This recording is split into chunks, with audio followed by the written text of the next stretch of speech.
In this Pillars of Eternity 2 Deadfire video, we're going to take a look at some builds that are phenomenal in the new turn-based game mode that is currently in beta. Unlike other build guides I've made for PoE 2, these will be more quick and dirty, as I fully expect some of these to be nerfed by Obsidian before the beta ends. However, most should be playable after the beta ends to varying degrees. Since we had no way of knowing that turn-based would later be added to Pillars of Eternity 2, or how it would look when it was, some of the older builds I created don't work so well in this game mode. This is mostly because of the change to recovery time and the fact that you can only get one standard or cast action per round. Keeping this in mind, these guides are aimed only at the turn-based version of the game. The PSYBLADE tank build uses the unique ability of the Black Jacket fighter to swap weapons as a free action. What this allows them to do is use the most defensive setup they can in one weapon slot and the most offensive in another, and switch between these for free as many times as they wish per turn. What makes this so powerful is that they can deal substantial damage on their turn via dual wield or two-handed, before swapping to a defensive setup that protects them from damage. The heaviest shield you can use provides plus 12 deflection, and with the weapon and shield style, this becomes 18 deflection. In addition, you can equip a dagger with the weapon modal if you are proficient, and gain a further plus 10 deflection versus melee attacks. I like mixing Fighter with Cypher for this build because many Cypher spells are instant cast, which still allows for swapping back to your shield setup afterwards.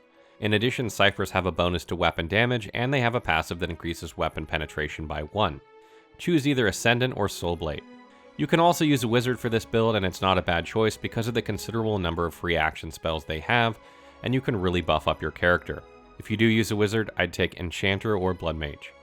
Attribute-wise, I would look to add some Might for damage and healing, Constitution for health, and Resolve for even higher deflection. Intellect and Perception are also nice to have, so you'll probably have a very rounded attribute base. Dexterity is not necessary because you'll be turtled up on the enemy's turn anyway, and fighters have constant recovery, so consider dumping a few points. The concept of this build is to use Forbidden Fist every turn if possible, increasing its damage by 50% each time, making you hit harder and harder as combat goes on. Because of the recent change to Forbidden Fist, you'll need to use it every single round or it will drop one tier of its damage buff. The good news is that this also reduces the damage you take, and you'll need to balance this to stay alive while hitting like a truck. Since you need to gain wounds regularly for this build to work, something that is hard to do with a Forbidden Fist monk, you will absolutely have to have Dance of Death at the ready, which is your primary method of gaining wounds.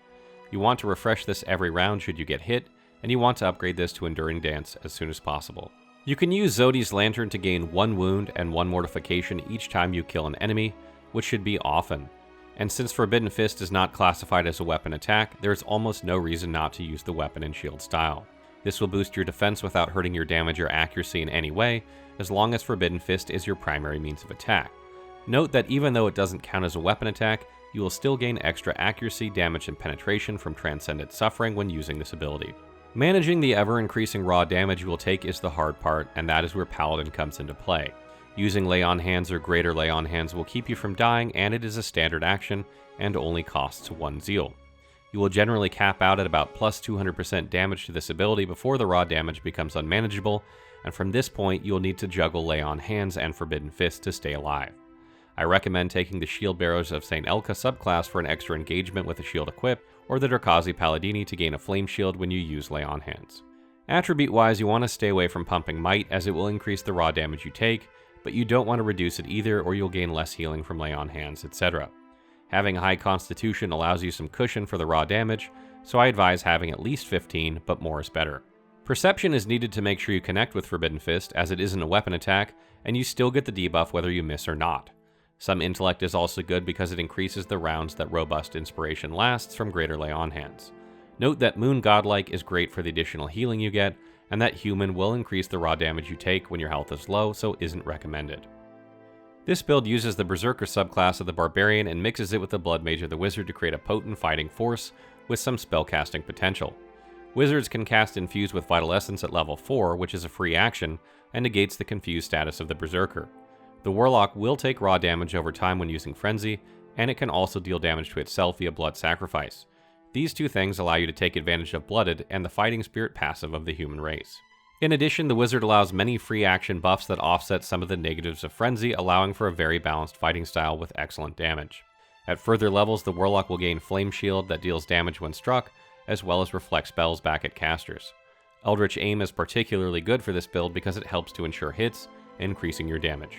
The hardest part of this build is managing your health since you cannot see, but luckily both Blooded and Fighting Spirit will tip you off when you are below 50%. You have almost no healing with this sort of setup, so you'll need to rely on Second Wind, as well as healing from your Priest or Paladin if you get into a bad spot. Or you can use Savage Defiance if you really need to, though it's better to save your rage for Barbaric Blow and Barbaric Smash. Attribute-wise, you want Might, Constitution, some Perception, and some Intellect, and you can dump Dexterity and Resolve if you wish. Barbarians get reduced initiative when killing an enemy, and later on in the game they will have 0 initiative every round they down an enemy. This build combines the abilities of the Rogue to deal damage and debuff enemies at range with the bonuses Rangers get to accuracy and their fearsome companions. Since companions typically had garbage AI in the standard version of the game, many players didn't use them, but in turn-based, they can be used with much more success. With this build, we focus on the synergy between the Ranger and its companion and use it to the fullest. This means that you want to take abilities that upgrade your companion, and there are a few that require some specific scenarios to gain the benefit. For example, Merciless Companion requires the target to be vulnerable to sneak attacks. This means you need to hit the enemy with an affliction or flank to get this bonus damage. Crippling Strike or Hobbling Shot can do this, but you want to make sure the Ranger goes before the companion to get this extra damage on its attack. Predator Sense requires a damage over time effect on the enemy, and again you want to go before your companion to set this up. The best way to get this is by using Hobbling Shot, but after you gain the Deep Wounds Rogue passive, then you can use whatever you want. For subclasses, I recommend no subclass for Ranger since you don't want the initiative penalty from Sharpshooter.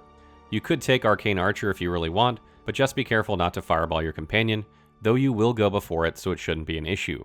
For Rogue, I suggest no subclass or Trickster for some protective spells that are free actions, and can put your Guile to use when you don't need it. Attribute-wise, you want to make sure that you have some Might to increase your own damage and the healing you do to your companion.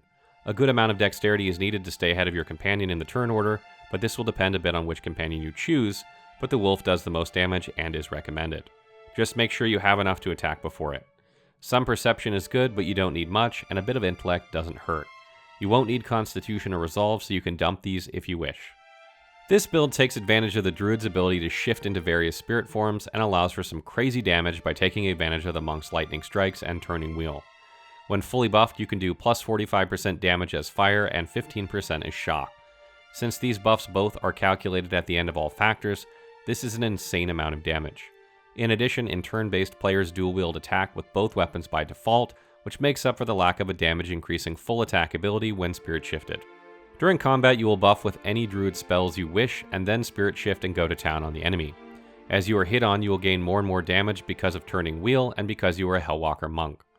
Fighting this way, you don't want to spend wounds if you can help it, however, Thunderous Blows is a great use of wounds, because it will increase your damage more than what you lose from holding those wounds. Be sure to use Dance of Death for increased accuracy and wound generation. Attribute-wise, you want High Might for increased healing and damage. You will need a decent amount of Dexterity because ideally you want to attack quickly, and then move away after so that you don't get hit any more than necessary. You need wounds for this build to be effective, but Dance of Death is a better means of getting them, and plus 50% damage at max wounds will hurt like hell if struck. Constitution is also good because it gives you a cushion should you get hit too much. You can dump Resolve. Stay tuned as we have more builds coming next week as we explore what sort of builds you can make in Pillars of Eternity 2's new turn-based combat mode.